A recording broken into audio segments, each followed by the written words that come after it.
আস্তা রসুন দিয়ে মুরগির মাংস দিয়ে ক্যাপচাটা রান্না করেছি। কেমন হয়েছে দেখেন তো, কমেন্টস করে জানাবেন। আর প্লিজ সবাই আমাকে একটু সাপোর্ট করবেন। এই যে দেখেন মাশাল্লাহ, এরকম আনাম রসুন দিয়ে যদি ক্যাপচা রান্না করে সৌদি আরবের ম্যাডামদেরকে দেন, সে খুশি হয়, আচ্ছা খুশি হয়। ঠিক আছে, আলহামদুলিল্লাহ ক্যাপচা রান্না করা হয়ে গেছে। এখন হচ্ছে বেড়ে নিব, এই ডিশে উঠায় নিব।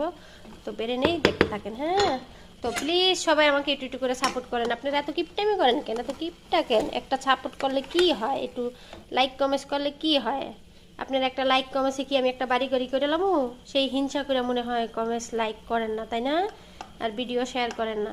আসেন, আপনাদের জন্য খ্যাপসা রান্না করেছি সৌদি আরবের। এই যে মাশাআল্লাহ তাবারাকাল্লাহ, সে সুন্দর হয়েছে। যদিও কালারটা আসলে আমি সেভাবে দেই নাই মোবাইলে, সেই জন্য হচ্ছে এরকম একটু কালো কালো দেখা যায়, কিন্তু কালারটা সে সুন্দর হয়েছে।